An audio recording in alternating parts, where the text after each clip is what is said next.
প্রথমে বলি, আমাদের মাত্র একদিনের নাটকটাতে লেখা হয়েছে, আর একদিন আমরা কনফারেন্সে রিহার্সাল করেছি, যেটা হয়তো অনেকটাই ধৃষ্টতা। যাই হোক, অনেক ভুল ত্রুটি হবে, হওয়াটা স্বাভাবিক। তাই আমাদেরকে যদি ভুল ত্রুটি হয় তাহলে সবার কাছে আগে মার্জনা চেয়ে নিচ্ছি। যদি কোনো ভুল ত্রুটি হয়ে যায় তাহলে সবাই মার্জনা করবে। বর্তমান সমাজের মানুষ বড় যান্ত্রিক। সময়ের অপচয়ের ফলশ্রুতি হিসেবে নেমে এসেছে ঘোর দুর্বিপাক। ক্রমশ ক্ষয়িষ্ণু হয়ে যাচ্ছে মানব মনের স্বাভাবিক প্রবৃত্তিগুলি।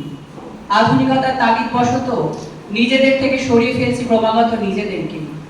বর্তমানে আমরা বসবাস করছি একাকী, ধীরে ধীরে তলিয়ে যাচ্ছি একাকিত্বের নির্জন দ্বীপে।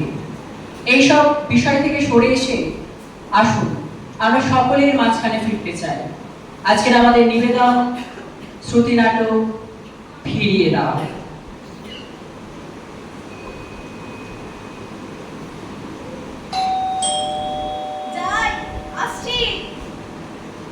আরে না না, ধরো ধরো, ব্যাগটার ওজনটা দেখেছো? প্রায় তোমার ওজনের সমান। বলি একটু খাবার দাবার কমা। কি আর বলবো, বাজার থেকে হাজার রকমের খাবারের ফিরিস্তি, আর তার উপরে তোমার এই ফুল ঝাড়ু। বলে এই ফুল ঝাড়ু নিয়ে রাস্তা হাঁটতে হাঁটতে একেবারে ঝকমারি ব্যাপার। কি তুমি আমাকে মোটা বলে কোণে দিলে? ইচ্ছা করছে এই ফুল ঝাড়ু দিয়ে না তোমাকে একদম ঝেড়িয়ে বিদায় করে দিই।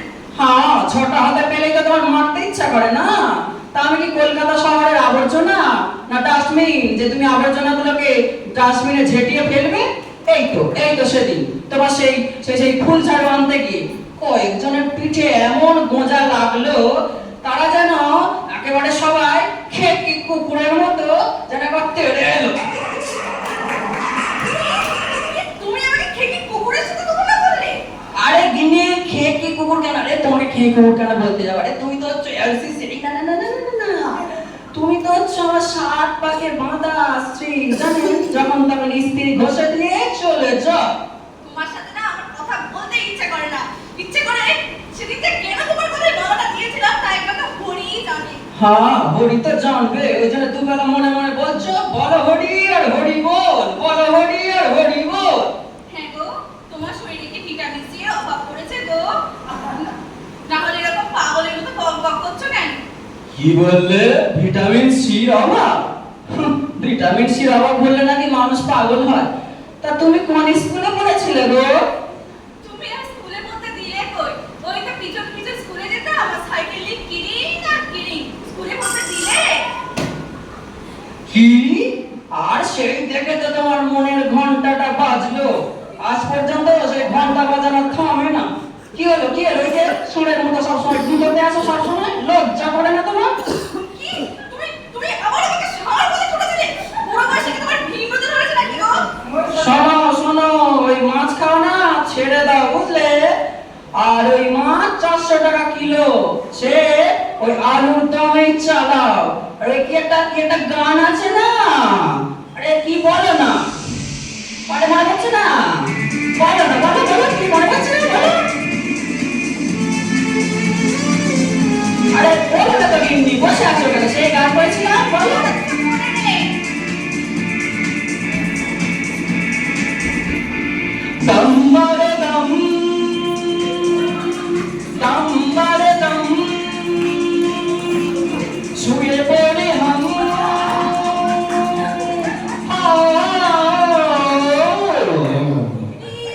তুমি সত্যি সত্যি শুয়ে পড়লে নাকি?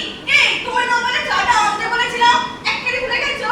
যাও, এবার কি হবে? যাও গিয়ে চা আনো। আমি জানি না কি করবে। এখন কি হবে? গিন্নি, চায়ের কথা তো তুমি আমাকে একবার বলনি। আমার মেমোরি না অত খারাপ নয়, জানো? সেই ছোটবেলার কথা মনে পড়ছে, যে রবীন্দ্রনাথের কবিতা এক পায়ে দাঁড়িয়ে পড়েছিলাম, সে মুখস্থ মনে কি? যে আফ্রিকা উন্নত প্রান্ত তে আফ্রিকা। উহ, থামো থামো থামো থামো। তোমার এইসব কবিতা শোনার পাশের ফ্ল্যাটে জিনি ঢোকে করছে। আর আমি সেটা দেখিও না। তোমার এইসব দেখলে না আমার গা জ্বলে যায়। আর পাচ্ছি না গিন্নি তোমার কথা শুনতে। ও বাবা, আমার জানটা একেবারে কয়লা হয়ে গেল। তোমার চা মানে তো ওই গামছা নেই না, জল। যাও তাহলে একটু নিয়ে আসো, খাই। কি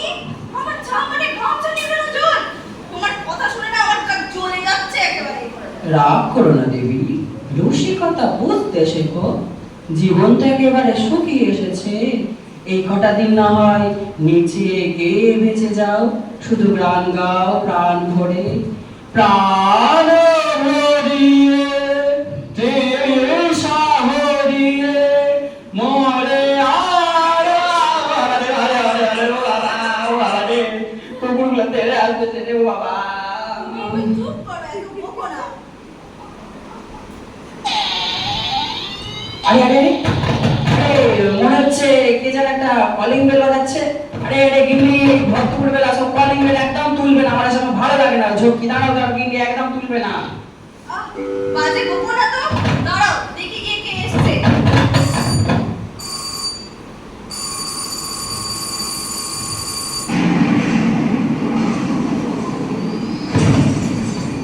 কই কই সফরবাবু কই? এই যে কচি পোকার মতো কাক হয়ে বসে আছেন। উঠে আসুন, উঠে আসুন। আরে কি ব্যাপার তরলাদি, এত উত্তেজিত কেন? না না, আমাকে দিদি বলবেন না। দিদি বলার কোনো অধিকার আপনার নেই। আমার অর্ধেকটা কোথায়? কি আপনার হাতে? তা আপনার হাতে আমি কোথায় জানবো? তা আমি তো ডিপ চোখে দেখা পাচ্ছি, আপনার পুরোটাই আমার সামনে দাঁড়িয়ে আছে। আমার অর্ধেক নয় সফরবাবু, আমার শাড়ির অর্ধেক কোথায়? ও আপনার শাড়ির অর্ধেক? তা আপনার শাড়ির অর্ধেক আপনি কোথায় রেখেছেন তা আমি কি করে জানবো? আমি কি আপনার শাড়ি নিয়ে টানাটানি করতে গেছি নাকি? জিজ্ঞাসা করুন আপনার এই ডাইনি বউকে। অফিস থেকে ফিরে এসে শাড়ি পরতে গিয়ে দেখি শাড়ির হাত নেই। কেন নেই? সত্যি তো, কেন নেই? কেনার সময় মনে হয় পুরোটা ছিল না। পুরোটা ছিল না, যেমন দেবা তেমন দেবী। বুড়ো বয়সে হাত মজ্জা এক হয়ে গিয়ে তো ছেলে মানুষেরই আপনার গেল না। আরে প্রতিমা কি বলছে ব্যাপারটা একটু বলো তো দেখি। আমি আমি শাড়ির হাতটা কাঁচি দিয়ে কুচ করে কেটে দিয়েছি, একেবারে মাপ করে।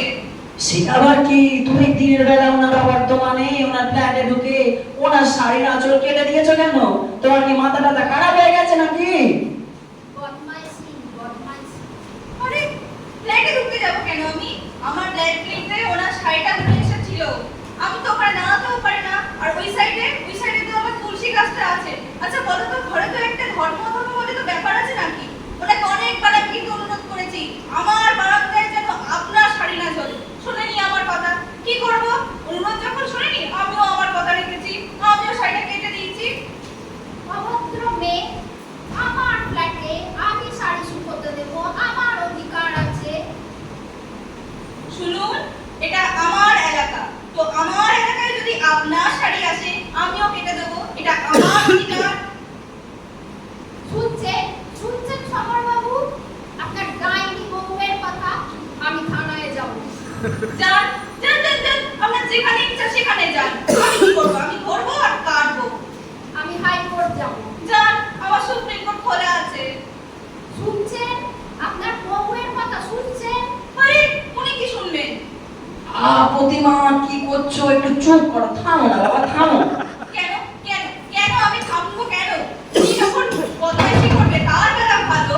আরে উনি তো নিজে শাড়িটা ঝুলিয়েছেন নাকি? যান না যান, আমরা শাড়িটা গিয়ে দেখে আসুন। এর পরের বার যদি আমার বারান্দায় এসছে না আপনার শাড়ি, দেশটায় কাটে দিয়ে একদম ঝা দিয়ে দেবো।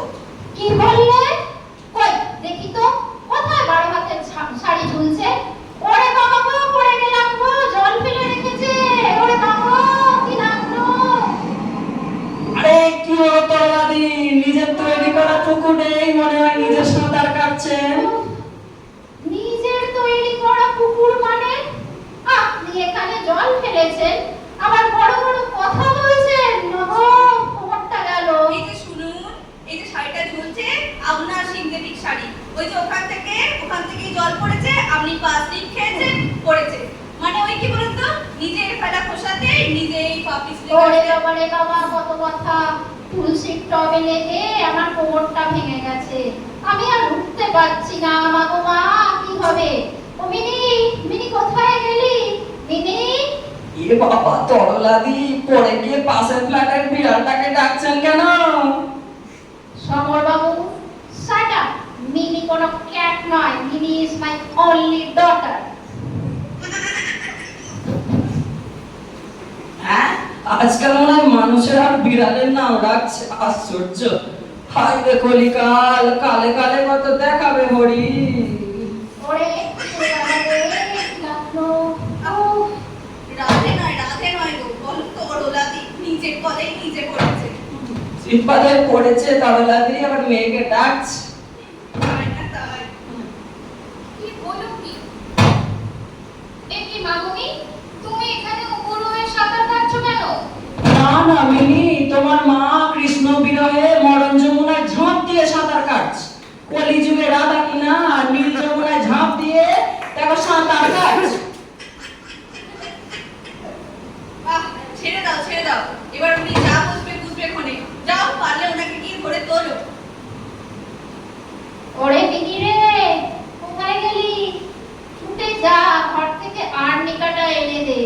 খুব যন্ত্রণা করছে ও বাবা গো, কোমরটা গেল। আমার আবার ফ্র্যাকচার হয়ে গেল না তো? আমি তো আবার নাচ শেখাই। এই যে তুমি ফাঁ করে দেখছো কি? যাও, তোমরা যদি কোমরটা ধরে তোলো। হ্যাঁ, তোমার মাথাটা তো মনে হয় খারাপ হয়ে যাচ্ছে। ওই তরলা দিয়ে চিৎপাতে পড়েছে আর আমি যাই ওনার কোমর তুলতে, তারপরে ঘরকে গিয়ে আবার পড়বে, তারপর আমি আলিপু চিড়িয়াখানায় পাঠিয়ে না জেলে পাঠাবে। আদিক্ষেত। এই নাও মামুনি, তোমার আর্নিকা। একটু খেয়ে নাও, দেখবে তুমি খুব তাড়াতাড়ি সুস্থ হয়ে উঠবে। দে দে, দে দে, তাড়াতাড়ি দে। আমার কোমরটা মনে হয় আর ছেড়ে উঠবে না। একেবারে যা তা কাটলো, আমি আর নাচতে পারবো না মনে হয়। ও বাবা গো, কি ব্যথা গো। তুমি আর নিচে কি করবে মামুনি? তোমার যা নাচের বাহার, যেন সমস্ত ক্লাব জুড়ে ভূমিকম্প সৃষ্টি হচ্ছে।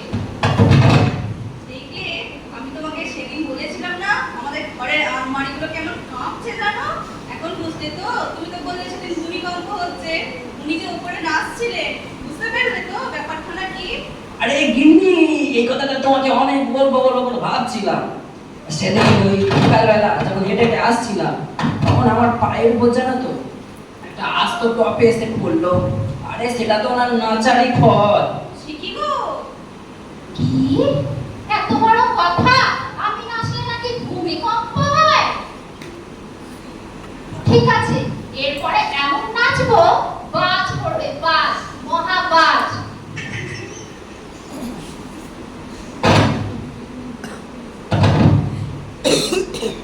মামুনি, এবার তুমি তোমার বাজনাটা থামাবে?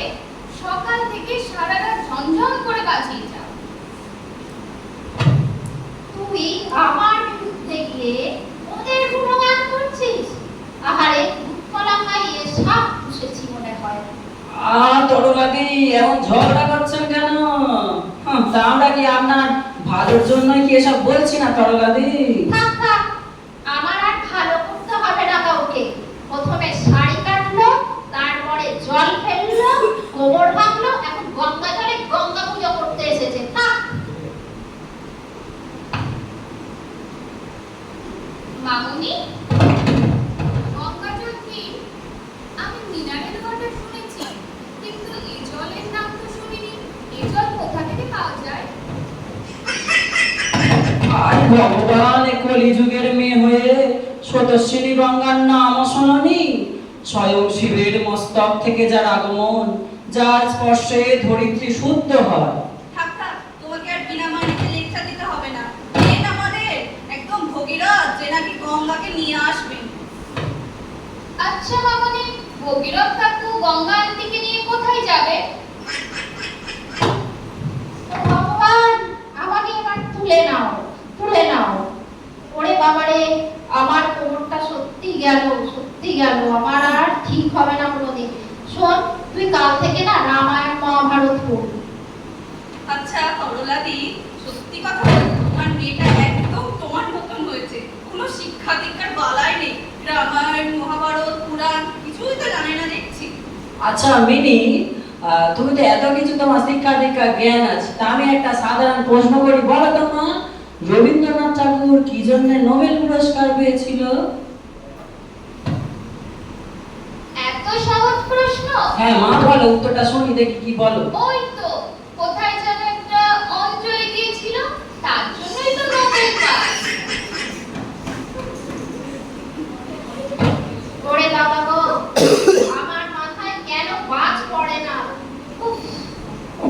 সত্যি তরলাদি, আপনার মেয়ে যেন একটা রত্ন, যেখানেই যায় যেন আলো ঠিকরে ঠিকরে বার হয়। আজকে আসুক তোর বাবা, যা মনে করছে তাই। আমার মেয়ের শিক্ষা দীক্ষা নিয়ে প্রশ্ন করছে সবাই, আমি মুখ বুঝে থাকবো নাকি? এই, তুই তো অনেক ইংরেজি হিন্দি গান জানিস, দে তোদের একটা শুনিয়ে মুখে ছামাটা বসে দে তো। কোন গানটা করবো মামুনি? তুমি আর বাবা জড়িয়ে ধরে যে গানটা গাইছিলে সেটাই করি। কি নির্লজ্জ মেয়ে রে বাবা, ঘরের কথা বাইরে নিয়ে আসছে, পুরো থিয়েটার বানিয়ে দিচ্ছে। সত্যি তরলাদি, তোমার মহিমা বোঝা যায়, কখন যে কি রূপে অবতীর্ণ হও তা সত্যি বোঝা যায় না।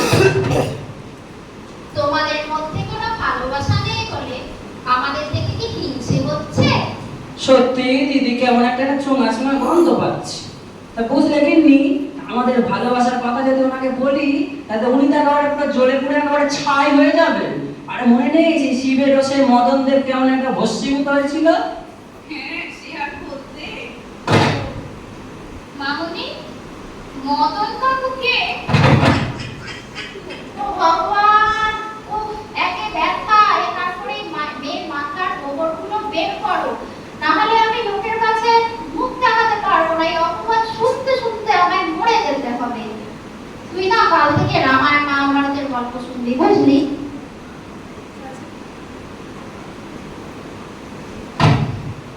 জানো মামুনি, ওই কৃষ্ণ না, আরে কি যেন নাম শুনে, খুব হ্যান্ডসাম। আমি তো ওর প্রেমে হাবুডুবু খাচ্ছি। ও মামুনি, ওর সাথে কি আমার বিয়ে দেবে? সত্যি মিনি, তোরা ছেলে মানুষই গেল না।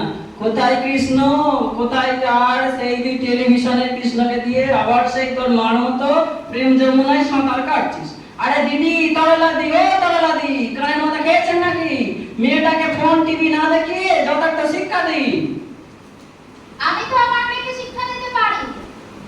তা আপনার তো নিজের ছেলে, খুব ভালো শিক্ষা দিয়েছেন আপনারা, সে তো আপনাদের মুখই দেখে না। দেখুন দিদি, আমার ছেলেকে আমাদের সাথে হয়তো থাকে না, তার মানে এই না যে আমরা তাকে শিক্ষা দিতে পারিনি। সে এ যুগের ছেলে, তার এ যুগের হাওয়া গায়ে, তাই তো সে একা থাকতে চাইছে, সে তার জীবনটাকে নিজের মতো করে কাটাতে চাইছে। একটা কথা বলি আপনাকে দিদি, আমাদের ছেলে আমাদের দেখে না বলে আপনার মেয়েকে অপমান করব বা আপনার বিরুদ্ধে ঝগড়া লাগিয়ে দেব, দিয়ে আপনার এবং আপনার মেয়ের মধ্যে দূরত্ব তৈরি করব, সেরকম কিন্তু কোনো মানসিকতা আমাদের নেই। আর মিনি তো আমার মেয়েরই মতো হয়, সেই জন্যই তো এত কিছু উপদেশ আপনাকে দিচ্ছি। জানেন তো আঙ্কেল, আমার মামুনি না সবসময় আপনাদের কানে আকথা কুকথা বলে, আপনাদের সাথে মিথ্যে কথা বলতে বারণ করে। এ বাবা, ছি দিদি, এটা আপনার থেকে আমি মোটেই আশা করিনি। আপনি একজন শিক্ষিত মা, আপনাকে এসব শোভা পায় না। এই সমাজের মেয়েরা তো তার মাকে দেখেই শেখে, তার মূল্যবোধের শিক্ষা তো তার মাই তো তাকে দিয়ে থাকে, আর তুমি তাকে এইসব বলে তার মনটা বিষিয়ে দিচ্ছ। সত্যি বলতে কি দিদি জানেন, আমরা কেনই বা মিনির ক্ষতি চাইবো বা আপনাদের ক্ষতি চাইবো? আপনাদের হাতে ক্ষমতা আছে বলে কি তার অপব্যবহার করবেন? একদিন সেই মিথ্যা ক্ষমতার জোর আপনাকে দেখে হাসবে। পারবেন তো? পারবেন তো সেদিনকে নিজের মুখের দিকে নিজের মুখটাকে তাকাতে? ছাড়ো ওসব কথা, ভুলটা যখন আমাদের, চলো আমরাই ভুলটা সংশোধন করে নিই। এই নাও দিদি, ধরো তোমার শাড়িটা এখানে রাখা আছে, পুরো 12 হাতই আছে। নিজ মানসিকতা আমাদের না। আমাকে আর লজ্জা দিও না, ছোট করো না প্রতিমা। ভুলটা হয়তো আমারই ছিল, লক্ষ্যই, সেই জন্যই তো আজকে এই পরিণতি। ভুলটা আমারই ছিল। যথার্থ শিক্ষায় সঠিক পথে আমাদের চলতে সাহায্য করে, তাই আজীবন কাল ধরে আমাদের শিক্ষা নিতে হয়। এই শিক্ষাই হলো মেরুদণ্ড, যা দ্বারা সমাজ ও মনুষ্যত্বের যথার্থ বিকাশ ঘটবে। আজকের সমাজের বাবা মায়েরা নিজেদের সন্তানের প্রতি যদি একটু সময় দিত, তাহলে হয়তো সেই সকল সন্তান আজকের দিনের মতো উচ্ছৃঙ্খল হতো না। আমরা আমাদের নিজেদের ছেলে মেয়েদের হাতে, বাচ্চা বাচ্চা শিশুদের হাতে যে স্মার্টফোন তুলে দিচ্ছি, তাদের প্রত্যেকটা শৈশবের মুহূর্তকে নষ্ট করে দিচ্ছি। তাদেরকে বলে দিচ্ছি তারা অমানবিকতার জালে জড়িয়ে পড়ছে। নৈতিক এবং মানসিক শিক্ষায় তাদেরকে শিক্ষিত না করে আমরা তাদের হাতে ধরে দিচ্ছি বড় বড় বই। আমাদের প্রচুর প্রচুর টাকা রোজগার করতে হবে, আমাদের জীবনে বড় প্রতিষ্ঠিত হতে হবে। আসলে কি জানেন তো, তাদের জীবনের শান্তির পথে আমরাই তাদেরকে নিয়ে যাচ্ছি ক্রমশ কাঁটা তাদের বেড়ার দিকে। এবার বলুন তো তরলাদি, এ দায় কার? এ দায় কি আমাদের নয়? এ দায় কি সমাজের নয়? সত্যি সফলবাবু, আজ আমার ভুল ভেঙেছে। আমাদের মতো মায়েরা বাচ্চাদেরকে মানুষ করার জন্য অন্যের হাতে আমরা তুলে দিচ্ছি, শুধুমাত্র টাকার পিছনে দৌড়াচ্ছি। সত্যি এই দায় আমাদের সবার।